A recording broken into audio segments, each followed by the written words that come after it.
Okay, it's 1 o'clock, but I still see a couple people still trying to get on here. So I'm going to wait for just another minute before we get started.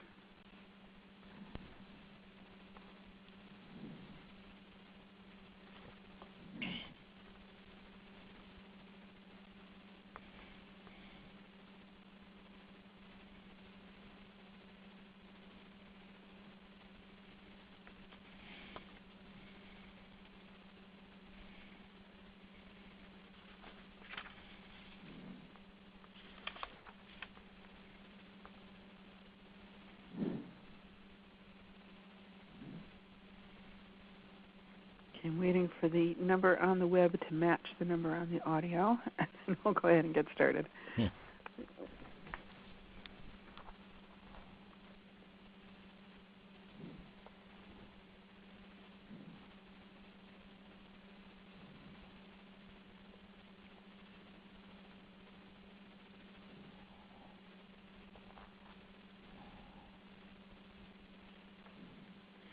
All right, let's go ahead and get started. Good afternoon, everyone. This is Terry Behrens from the Johnson Center for Philanthropy. I'm the editor-in-chief of the Foundation Review and will be moderating the webinar today. We're going to be hearing from Jim Ferris and Karen Aldridge-Eason about the topic of helping philanthropy and government work better together. This is based on an article that appeared in the Foundation Review, a peer-reviewed journal of philanthropy that we publish. And you should have all received a copy of the article if you registered for this call. If you have any technical trouble during this call, after appropriately venting, we encourage you to jot down this phone number and email address, and the Ready Talk staff can give you a hand with that. We typically have pretty glitch-free webinars, but you never know. So again, encourage you to jot down the numbers that you see on the screen. Okay, our agenda for today is we'll be doing a welcome and introduction, and then we will hear from James Ferris, who's the director of the Center on Philanthropy and Public Policy at the University of Southern California, and he'll be sharing some of his research on structures to facilitate public-private partnership. We'll pause just for a moment for questions for clarification after Jim's presentation, and then we're going to hear some comments from Karen Aldridge-Eason, who is the Foundation Liaison for the State of Michigan as part of the Governor's Office. And then finally we'll open up for Q&A. Everyone on the call is muted, other than the presenters obviously, and we encourage you to use the chat window to send in your questions, and you can type those in at any time.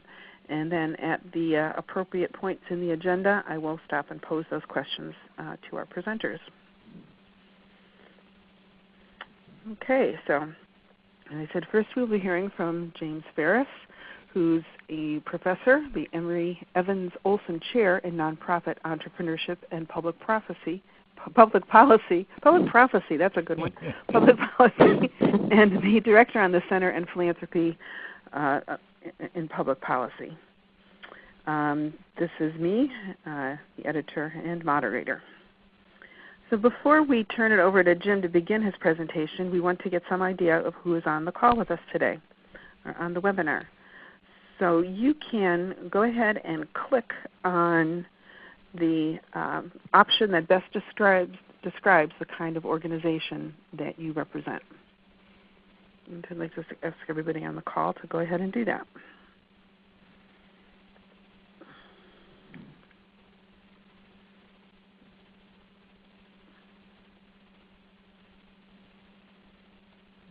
Okay, we have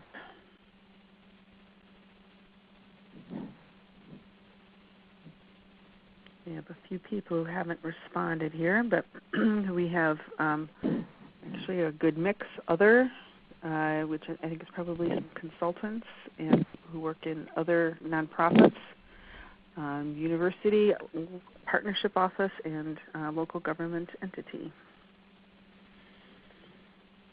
Okay, next we'd like to find out how many of the people on the call are currently part of a government philanthropy partnership of some sort.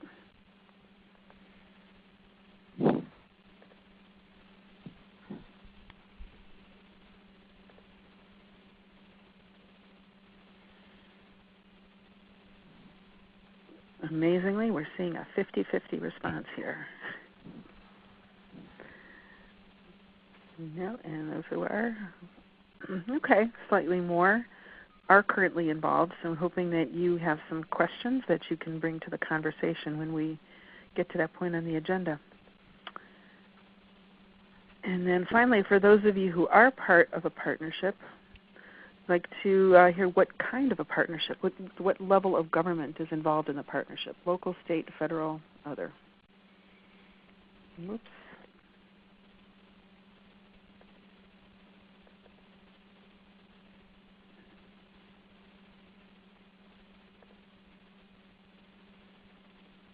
Okay, so we have local and state government entities involved in the partnerships. Oh, state just moved ahead. Okay, with that, I'm going to turn the presentation over to Dr. Ferris. Jim? Thanks, Terry, and welcome everyone. I'm sort of excited to sort of share these results or this paper with y'all. It's the outgrowth of a set of interviews and a convening that the center did in the spring of 2012. And we've been sort of working in this area since then, and I'll talk later about sort of what's next. But the center for a long time has looked at foundation strategies to influence public policy, but it was more from the outside. And what we noticed, increasingly foundations were actually working in partnership with governments, or were thinking about doing it. And so we were approached about, well, what does that mean? What does it take? And how does it get structured?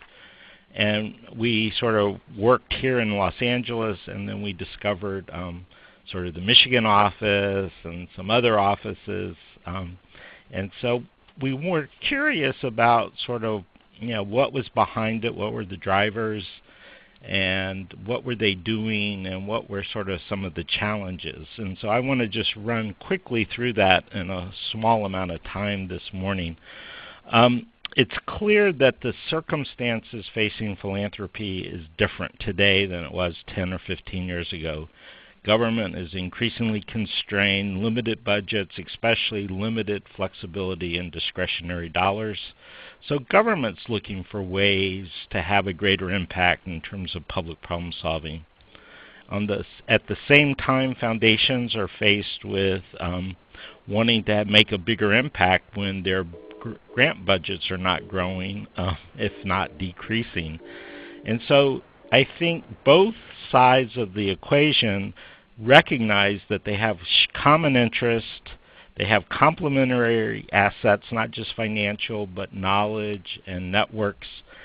And they're asking the question increasingly, can we do better by working together? And so that's sort of the fundamental question. And there is an increasing interest, openness to doing so, and I think there's a growing belief that it can make a big difference. But then the sort of worry is, well, why is it so hard? Why is it so hard for partnerships to stick? And that is sort of what drives our interest in this.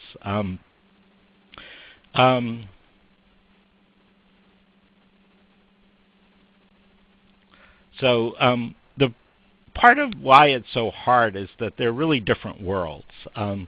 They have different cultures, they have different logics, institutional logics, and the reality is that philanthropy doesn't understand government very well, and government has no clue about how philanthropy operates for the most part.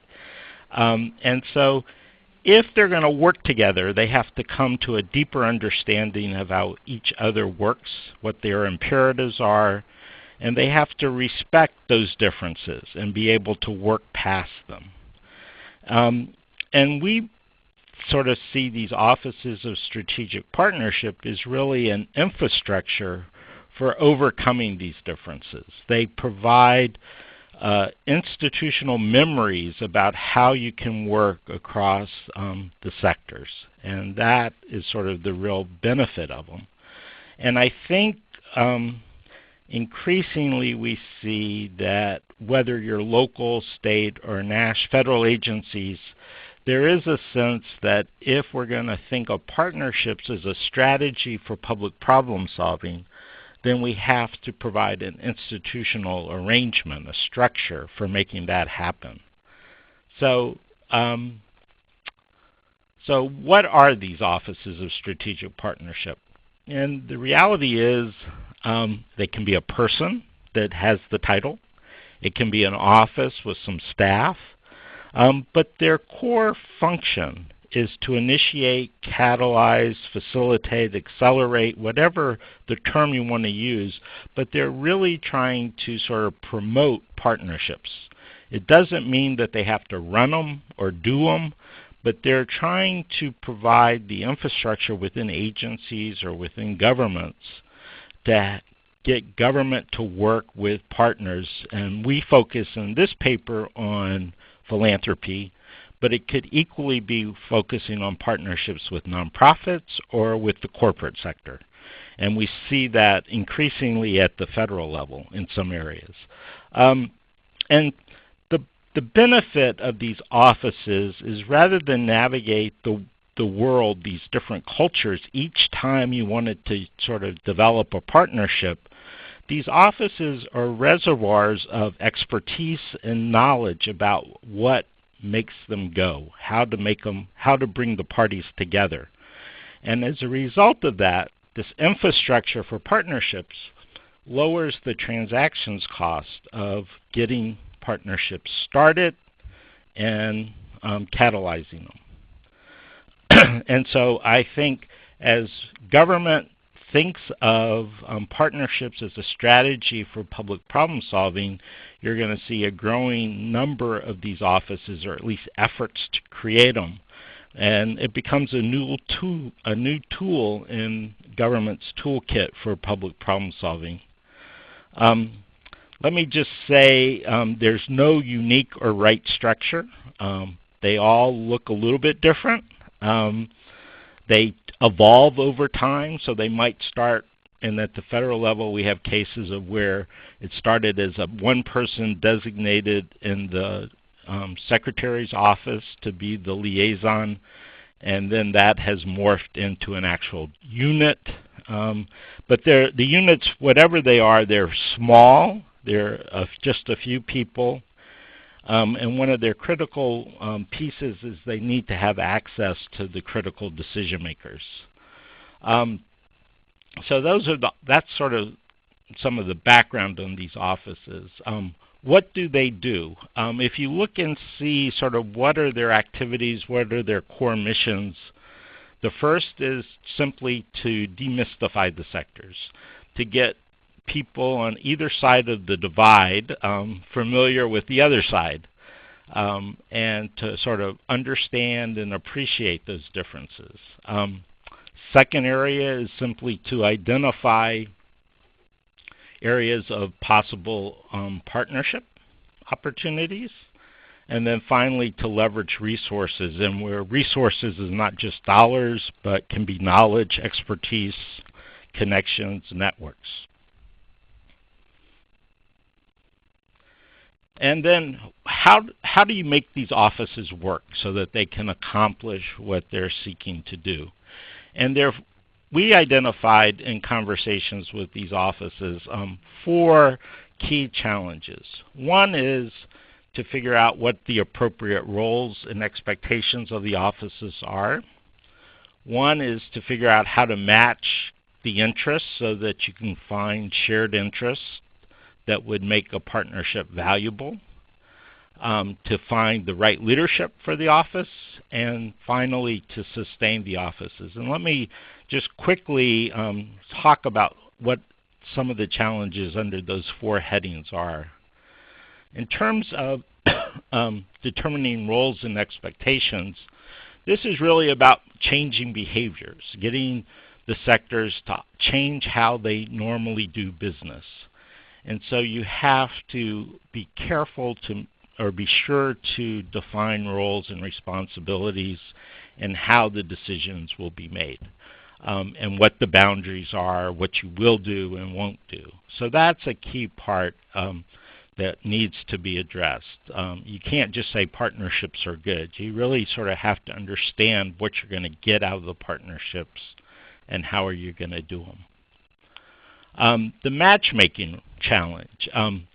There is a wide range of partnerships. That means that term means different things to different people. It could go from shared information to actually putting resources together. And you have to recognize that continuum of partnership. And I guess the key thing in trying to create these matches is to be flexible and adaptable to an approach. You have to listen and respond to the possibilities. Finding and fielding the right teams is critical, and Karen is going to talk, and she's she's like the gold standard in this. And that increasingly we find that there are a number of people have experiences both inside of government and inside of philanthropy. And people that have experienced both worlds in some sense are the best people to lead these new offices. And that's just really critical because it's important that the leaders of the offices be champions and the people they report to have to believe in the value of partnerships. And we see that the successful offices have both a strong leader and a strong champion. So that's critical. And then finally, the last challenge is the one that I guess is most difficult, and that's sustainability. It's really critical that the offices, if we're going to institutionalize this idea of an infrastructure, that they be able to transcend or go across elected official terms or different administrations, and be not only sustained financially, but in terms of support. And I think a couple of pieces are critical to that. One is to actually show evidence that you've achieved something, that you've been able to create value for the public through this. And I think that the more wins there are in terms of creating partnerships and getting better outcomes, the easier it will be to sort of sustain these offices and actually institutionalize them over time. So let me just quickly offer a couple of concluding thoughts, and then we can take some questions if there are clarifications. In terms of this work, you need to have champions on both sides. You need to have champions in government, and you have to have champions on the philanthropic side. And that is critical, and I think increasingly we see people willing to step into those roles. The second is to be patient and flexible. It takes a while to get these offices up and running, and you have to be able to adapt and evolve as the the environment changes. And third is to take time to understand how each sector works and to listen to each other. And I think with that, you will see the benefits of this. So let me stop there and see if, Terry, you want to take over? Okay, I need my phone. So one quick question of clarification. Jim, could you describe a little more the legal structure of these offices? And you talked a little bit about kind of their size and the kinds of people who are in them. Are they typically actually government offices? Are they independent nonprofits? Or can you clarify that a little bit? Yeah. It varies across levels of government. So at the local level, they've been created inside of government, they've been created outside, or as quasi-public organizations, so it varies a lot more. At the federal level, it's very clear that they're inside government, and one of the challenges there is that each agency has to go through its own legal counsel to set it up. And so I don't think there's as much of the legal pieces at the local and state level. Great. And then another question about the role of nonprofit service providers. As you are well aware, foundations and increasingly government do their work through contracting or grants with nonprofit service providers. What do you see them having any kinds of official roles in these partnerships, or how does that work? There are some of these offices that work on partnerships not only with philanthropy but with nonprofits. And one of the issues sometimes that foundations can work with government on is figuring out how to have a more effective contracting process for nonprofits. So there's some common interests there, and to the extent that that's one of the problems that people want to tackle, having nonprofits involved is sort of critical. I think the office in Denver is really much more focused on government nonprofit partnerships than philanthropic partnerships. So the texture of these offices and what they focus on varies, and it oftentimes will depend on sort of why they were created and what they're trying to achieve. Okay, great. So next, I just put up here your website, and I think you have some other information on the website, and encourage people to go to that. All right, I'd like to turn this over to Karen Aldridge-Eason, who is the Foundation Liaison in the Office of the Governor for the State of Michigan, and is often pointed to as one of the best examples of how these offices can work and having the right person in the right spot. So Karen, I'd like to turn it over to you to offer any comments or observations. Thank you, Terry, and thank you, Jim, as well. Terry, would it be helpful for me to respond to those two last questions from the Michigan perspective? Yes, that would be a great place to start. Okay. From the legal standpoint in Michigan, we have several operating agreements that are attached to the Michigan Office of Foundation Liaison. And we are a project of the Council of Michigan Foundations. They act as our fiduciary, and that's our regional association of foundations here in Michigan. And so there's an agreement between the Council of Michigan Foundations and the governor's office. And I remained a loaned exec from the Charles Stewart Mott Foundation. So there's an agreement between the Charles Stewart Mott Foundation and the state of Michigan, the governor's office. And there are also agreements between the Council of Michigan Foundations and the Charles Stewart Mott Foundation. So we have 3 memorandums of understanding that govern our office, along with the creation of an advisory committee that guides the work of the office. And this is a approximately 9-member advisory committee. And in relationship to the NGO question, in the work that we have done over the last 10 years here in Michigan, often we are partnering with nonprofits. My colleague, Morton Dewan, actually comes out of the nonprofit sector as well as government, and my background is foundations and government. And we have found that, well, first off, when you work in state government, most of the policies and programs that they are working on actually have impact and roll out in local government. And so there have been times where we have worked successfully with nonprofits, either at the state level and in some of our projects like prisoner reentry at the local level even, and have been helpful in identifying the right nonprofit. Not so much because Maura and I know the right nonprofit. Sometimes we have known, but often we've also talked to some of our foundation folks. And when that's where that knowledge transfer and those connections are so important. When we've been able to share with them that we're working on this kind of project, but we need a partner. Most foundations here in Michigan are very hesitant to give resources directly to state government. So often, even if it's just in that fiduciary role, we are looking for them. But more often than not, we're looking for them for a true partnership in the project.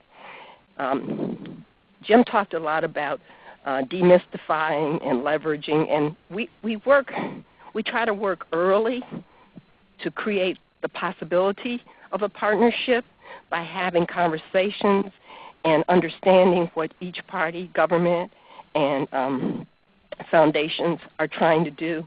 Because we consider ourselves a private office in state government, we have been able to maintain relationships through the foundation world as well as in state government. And so we're often looking to have early conversations on both sides about what it is you're interested in, what it is you're trying to do, what you may see as blocking the way or impeding in some way progress before we talk about building that partnership. And we have spent over the course of this office a lot of time building relationships and building trust, so that at the point in time that we're asking somebody to come to the table and maybe talk about collaboration, talk about potential partnership, they may not be trusting the other party, but we're hoping they trust us to come to the table and spend some time talking about the issue that we have identified that they have in common. And so that's been a key way of leveraging is and respecting both sides. We've gone to bat at times on behalf of state government with foundations, and at other times we've gone to bat on behalf of foundations with state government, because Jim is very correct. Being able to help them understand the other in a more nuanced way has been one of the keys to partnerships. We've had a number of very successful partnerships. Like Jim indicated, we try to be the initiator. We try to catalyze things. We try to promote. We will even nurture, but we don't want to manage it. We really try to stay away from that. We will step back in and have stepped back in on a couple of key projects when the situation has been such that the parties were losing faith in their ability to work together, to try to rebuild that trust, to sort out problems at times, and to really hold each side accountable for what they had agreed to.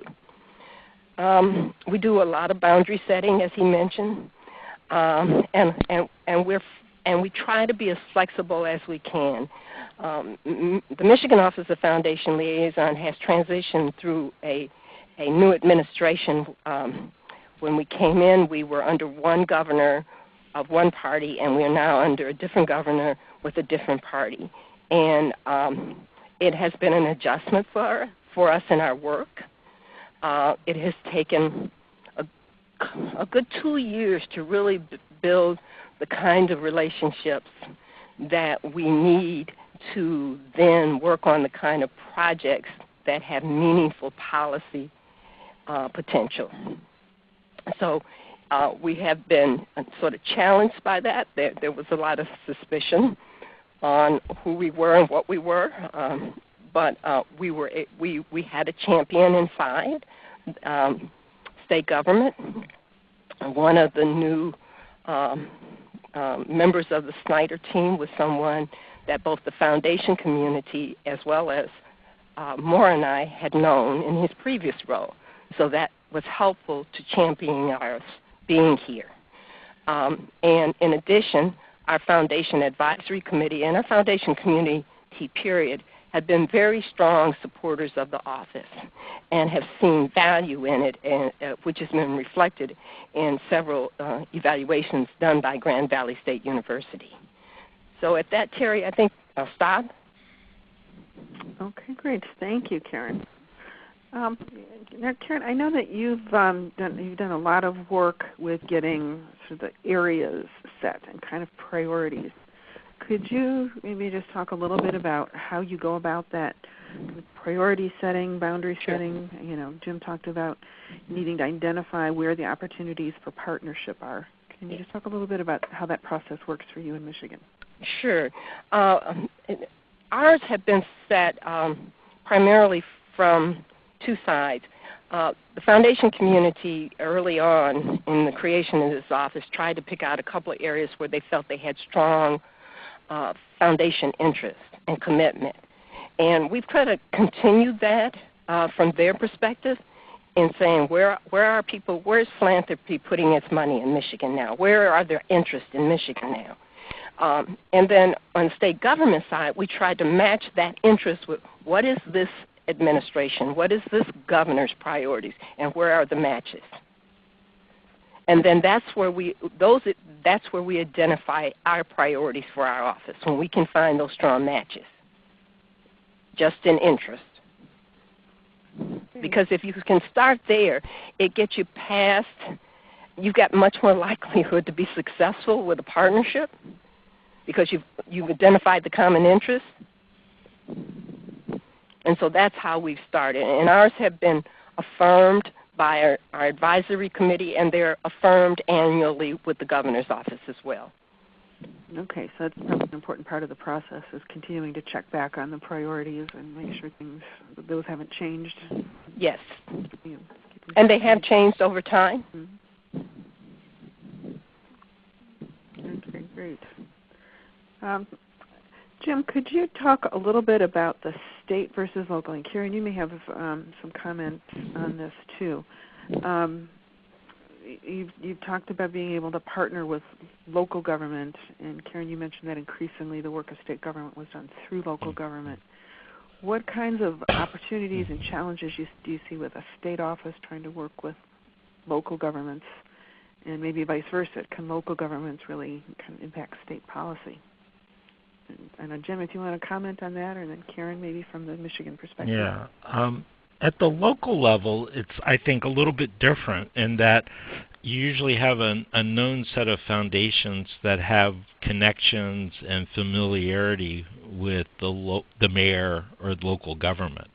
And there's a more interaction on a day-to-day basis. And so there should be, I think, an easier time in sort of navigating those differences and understanding sort of how a shared agenda can be developed. But that's because there are more foundations that are focused at the local level. When you go up to the state, at least in California, there are fewer foundations that are focused on state issues that are statewide. And so, that helps. What Michigan's case is, and I wanted to say this, Karen was referring to it, but I think the Michigan Council of Foundations has been a big player and a driver in the creation of the liaison office. And so in some cases the impetus comes from government, but in the Michigan case, the initiation of the office seemed to have come from the Michigan Council of Foundations. And when you get up to the national level, it's, there's even more of a divide or an unfamiliarity between foundations and the agency folks. So, there's a scale issue that as you go from local to state to federal. I'm wondering if you find that there are different kinds of foundations that participate in these offices depending on the level, like community foundations at the local level, or family foundations, and then maybe the private foundations more at the state level. Yeah, I mean, so when we've talked at the White House, and we're doing actually a study on federal agencies, and they're trying to. The Obama administration is trying to create these offices in all of the federal agencies in one way or another. And what happens is that the possible matches are different. And so if you go to AID or the Peace Corps, a lot of times the partnerships aren't even with philanthropy. They might be more with corporations. And so they would be the big ones. It wouldn't be a mom and pop business or a small family foundation. It would be your international grant makers or international multinational corporations. And so I think the opportunity set changes for matchmaking as you move across levels of government and also across sort of the areas. So one of the things that was striking to us in our national study is that there's a lot of work that's been going on for a lot longer on the international national security side than on the domestic policy side. Mm-hmm. And so that's why we're actually doing the study now, because we're going to be able to compare what's going on at HUD or the Department of Education or Labor with the State Department or the Defense Department. They have these offices too. Okay, interesting. So we'll look for the results of that study coming out. Karen, any comments on that from your perspective? Sure. I could make a few quick comments in following up to Jim's. Mentioning Michigan's champions, we actually had two very specific foundations who championed this office based on some efforts they had seen in Detroit in the late 80s, early 90s. And these were not our major foundations. These were rather small foundations, but they championed this office. So I'll say that about the championship. And they worked very closely with our Council of Michigan Foundations to make it come to being. But it really needed someone who was willing to say, we're willing to put some dollars behind it.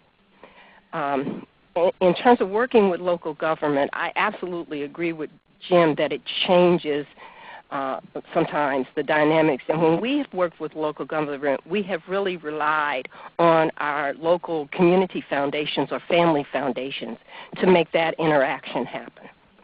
We didn't try to be the face in front of them. We would say to a local community foundation, if we're talking about a prisoner reentry meeting and an effort around that, who from your city or community needs to be at the table? Or vice versa, if we found the state bringing the local governments to the table and they had none of the foundation people there, we would talk to the state folks about the fact that, look, you're telling the locals they're going to have to raise the money for this. We need to engage our local foundations in this effort. We need to have them understand what it is you're about and trying to do locally. And so we would often insist that they step back and do a briefing for our local foundations in order for them to understand a particular initiative that the administration was moving forward. Our foundations were also very strategic around how they selected our issue areas. One that we have had the entire time is early childhood development. And that was an area chosen because it crossed all sectors of our foundations, from small family foundations to community foundations to our larger foundations like Kellogg and Kresge. And that was our first initiative that we really worked on. And we're able to do some things a little differently. I think in that first evaluation, one of the things foundations mentioned is we help them work more effectively together too, because we engage them across their different stratas around the issues of early childhood. And that one has also played out in the local community through work with some of our nonprofits and associations who work in this area. So, Karen, there was a question that came in. What are some specific examples of partnership priorities for philanthropy and government policies? So I know that's one area in which there has been some policy action, in particular early childhood. Yeah. Talk a little bit about that, and then maybe if you have any other examples. Probably in the first year and a half or so of this office, we partnered with the Council of Michigan Foundations to really begin to help further educate. And our foundations were already becoming much more aware of the brain research and how important this early development and quality early experiences for children were. And so we created a forum and an affinity group that sponsored a forum called Early Matters. And in that forum, we began to work with not only our largest foundations, but also the family foundations who had a small group that they call Ready by 5, and we had our community foundations, and we invited them across the board. And we said, if you're interested in early childhood, we want you to come to our forum. And we designed the forum in a way where we had some national speakers presenting. We had we had someone from the Kellogg Foundation who was considered an expert on early childhood present, and then we had some of the family foundations or community foundations talking about what they are doing on the ground in their community. Our local foundations pushed back on us and said, we're not experts. We just do this as hard work, not because, particularly family foundations, we don't have any expertise in this. And we said, okay, I understand that. Would you be willing to bring a community partner with you? And so we really had them engage their community partner who they trust around this work to come with them.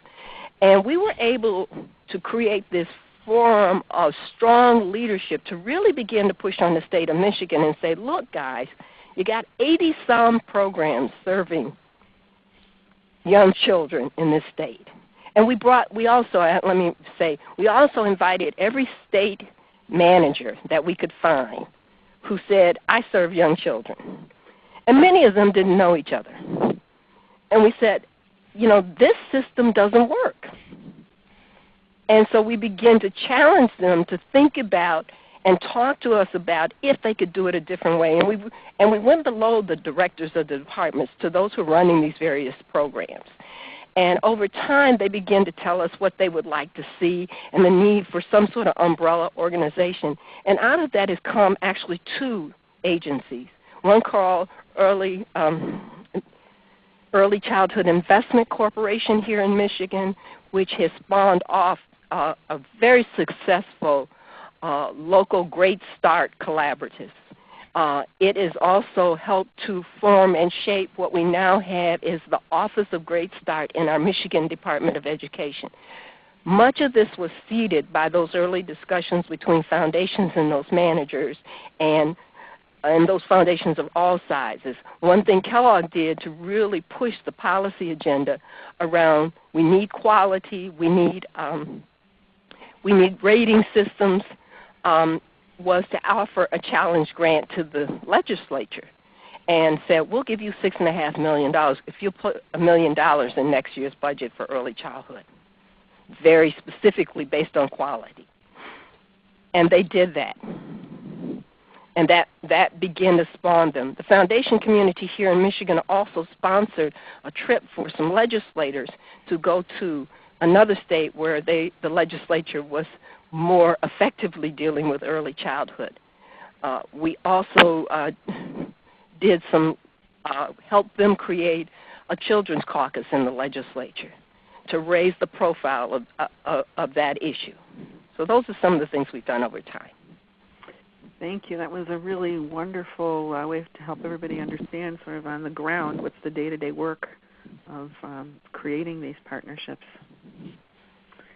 And I have a couple of examples from LA that are sort of interesting. Okay, great. One was they realized this actually because of the state cutbacks that there was very little money to increase the outreach during the 2010 census. So a lot of the local funders worked with the city and sort of an education campaign to encourage people to participate in the census, especially in communities with different languages, and it was very successful. And that was a case of where philanthropy was really helping government. And in the process, obviously because of the way program dollars flow, population is one of the key variables. The other one is what in LA is known as Summer Night Lights program. So a lot of the city parks in some of the high crime areas end up having like they keep the parks open until midnight, basically, with extra funding. And they did it in a few parks, and it was extremely successful in reducing crime rates and juvenile delinquency, especially during those summer months. And so with philanthropic support and a city matching it, they've been able to expand that program from like 5 parks to 30-something parks. So it's a case of where you sort of help to scale up something that has been demonstrated. So those are just 2 examples which are more project-oriented rather than policy, but it sort of shows the power of what can be accomplished together. Okay, great. Terry, I'd share something more recently, too. Michigan has struggled historically with training low-skilled workers, and as the governor and others, the foundation community, business community, have focused on Detroit and how they can make improvements in Detroit, one of the realities that really faced them was that Detroit had a significant population that was either unemployed, underemployed, low-skilled, or unskilled. And that if you're trying to bring the city back, how do you do that if you are not figuring out ways to have Detroiters working? And so this administration, came to our office and said, we really don't know how to do this. Can you help us figure out how to do it? And so we did a roundtable for them, and we worked with the Charles Stewart Ma Foundation, which has done a lot of workforce development, and it's my home foundation, and said, look, we're no experts on workforce, Maura and I. Can you help us figure out who the right people? And we brought in about 12 people to Michigan to spend a day with the state folks and some of the local people out of Detroit to talk about the various things that have worked across the country, the various policy changes that might need to take place, and how you deal with some very thorny issues in trying to get this population to work. Because one of the things that people in Michigan have been very concerned about, as Detroit begins its comeback, there are a number of major projects, like a new bridge to Canada, a couple of new stadiums in downtown Detroit. How do Detroiters get those jobs? And how do you get around an employer saying, they don't have the right skill set? How do we get them ready for that? So that's a more recent example of that sort of knowledge transfer piece.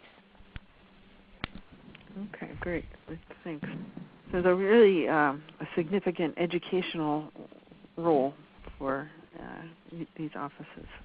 Absolutely. I always say one of the things, I went from state government, and local government, but my first entree into the philanthropic world was from state government. And I said, they pay me to read and learn.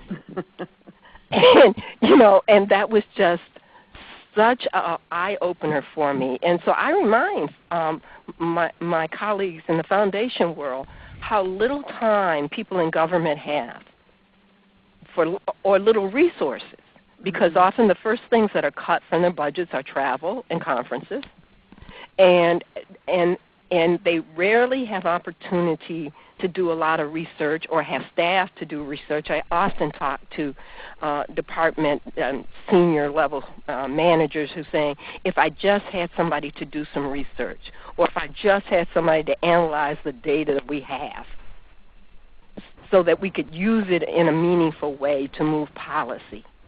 So I often talk to my foundation people that it's not always about funding a project, but if you can fund evaluation, if you can share the research you already have or the expertise from one of your grantees, that's huge. Mm-hmm. Now, each time Michigan has applied for Race to the Top, our foundation communities have had to support the state in doing those applications effectively. In terms of actually providing grant writers as well as the research behind it? Yes. Yeah, and that also happened in LA with the Promise Zone. It was fueled in part by the foundation community. Okay, great.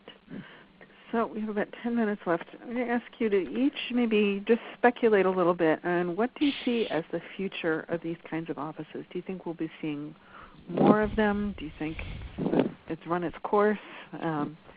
Anything about the state versus local and how the federal kind of move towards these offices may play out. So just any speculation that you have on the future of offices of strategic partnerships. I don't see them going away.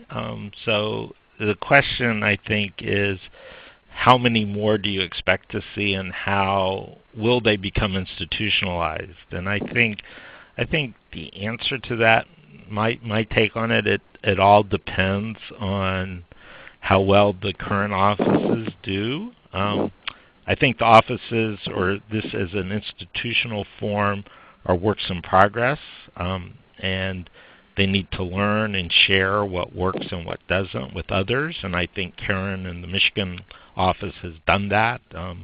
She gets calls all the time, I know, with people saying, well, how did you do it? But these offices also are going to have to adapt as experiences accumulate and environmental context shifts.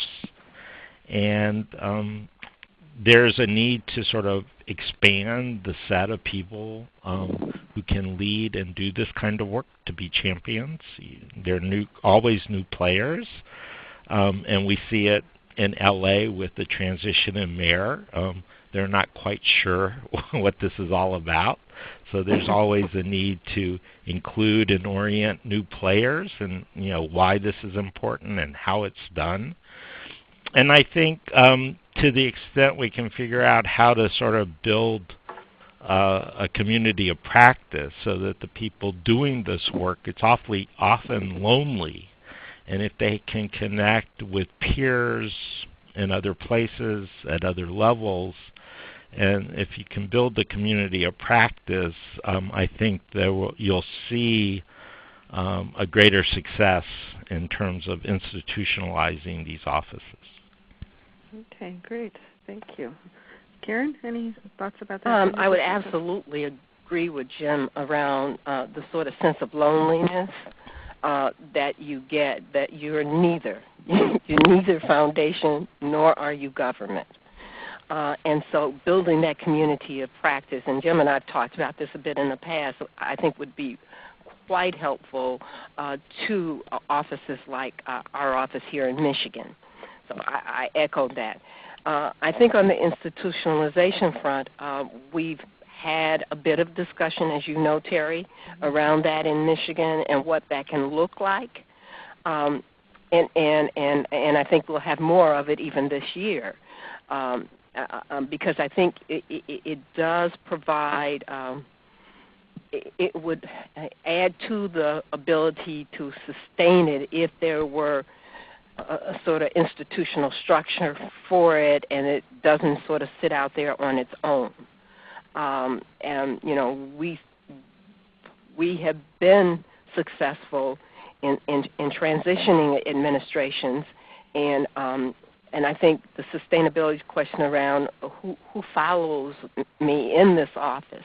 Our evaluation that Grand Valley did does include a recommendation that perhaps we create some sort of fellowship that begins to allow someone to step into the role and learn and begin to get a feel for the work prior to any exit on my part.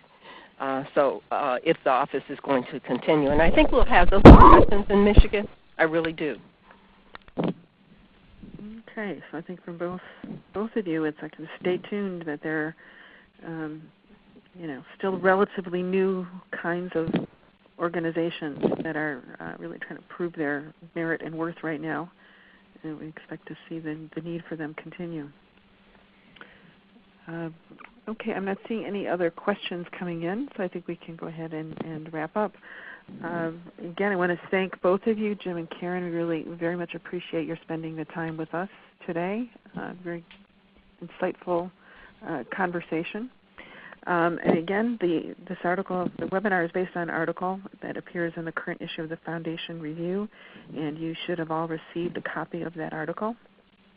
And you will be receiving a link to the webinar recording. For any of you who are on the call who are not currently a subscriber, and our webinars are free for subscribers. Feel free to contact Robert Shallett, and he can apply today's webinar fee to a subscription. All right. Well, with that, thank you very much, and we hope you will join us all. We will be scheduling our next webinar for probably June, and we have a special issue of the Foundation Review coming out on racial equity, co-edited with the Association of Black Foundation Executives. So look to your inboxes for more information on that. And again, Jim and Karen, thank you very much, and this concludes our webinar. Thank you, Terry. Bye. Bye-bye.